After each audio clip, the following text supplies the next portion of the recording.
Muy buenos días, mi nombre es Camila Díaz y hoy les estaré hablando sobre lo que es la afectividad. Desde un punto de vista clínico, entendemos por afectividad el conjunto de experiencias que definen y delimitan la vida emocional de un individuo. Está constituida por diferentes elementos como son los sentimientos, las emociones y otros estados que definiremos posteriormente.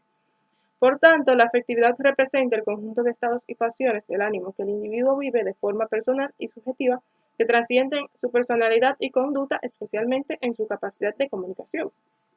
Entre los elementos que constituyen la afectividad tenemos la emoción, que son afectos bruscos y agudos que se desencadenan por una percepción interna o externa y tienen abundante correlación somática. El sentimiento, que son estados anímicos más difusos experimentados de forma paulatina o progresiva y que son más duraderos sin acompañarse de síntomas somáticos. El afecto. El DSM-5 define el afecto como un patrón de comportamiento observable que es la expresión de los sentimientos experimentados subjetivamente. Por tanto, este término señala un conjunto de los sentimientos. El afecto apropiado es el estado en el que el tono emocional está en armonía con la idea, el pensamiento o el lenguaje que lo acompaña. Algunos trastornos del afecto son el afecto aplanado, que es una ausencia o casi ausencia de cualquier signo de expresión afectiva, o el afecto lábil, que es una variedad anormal en el afecto con cambios repetidos, bruscos y rápidos de la expresión afectiva. El humor se puede definir como el estado emocional basal del sujeto, constituyendo el equivalente del estado de ánimo. El ánimo es la emoción mantenida y persistente que se expresa de forma subjetiva y que puede ser observada por los demás.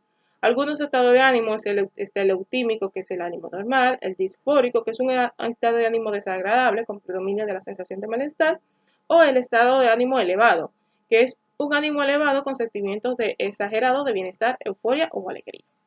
En las alteraciones de la afectividad vamos a ver que estas se pueden analizar en dos vertientes. Por un lado van a tener síntomas específicos y por otro lado van a haber síndromes. Para empezar, vamos a empezar con lo que son las alteraciones sintomáticas de la afectividad. Tenemos lo que es la tristeza patológica, que se constituye de una tristeza, que es el síntoma nuclear de la depresión, aunque también puede expresarse otros afectos como la indiferencia, la apatía o la irritabilidad. También tenemos la alegría, que cabe recalcar que la alegría debe considerarse como la emoción primaria, positiva y fundamental del hombre. La alegría patológica o excesiva adquiere relevancia clínica cuando no es adecuada a la realidad, resulta desproporcionada y se acompaña de un bienestar patológico que engloba a otras funciones psíquicas. La anedonia es la disminución o desaparición de la capacidad para obtener placer en circunstancias que con anterioridad sí lo procuraban.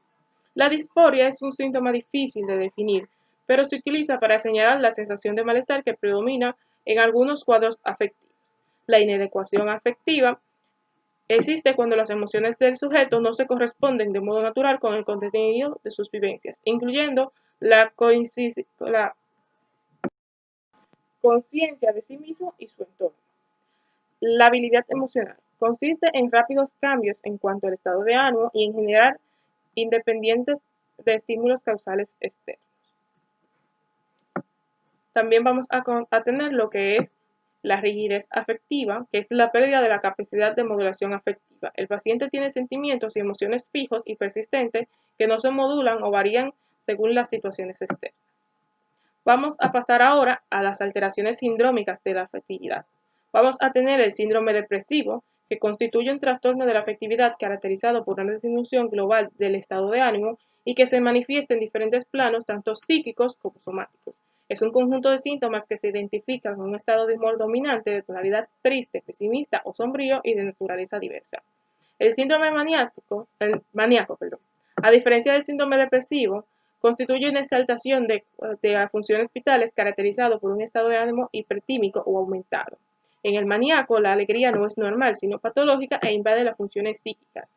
Y por último, vamos a tener el estado de ánimo mixto, también denominado manía mixta o manía disfórica. Constituyen cuadros clínicos en los que se cumple consecuentemente características clínicas diagnosticadas tanto para un episodio maníaco, como para un episodio depresivo mayor. Es decir, de una forma general se pueden definir los estados mixtos como un estado en el cual coexisten simultáneamente síntomas depresivos y síntomas maníacos. Eso es todo por mi parte.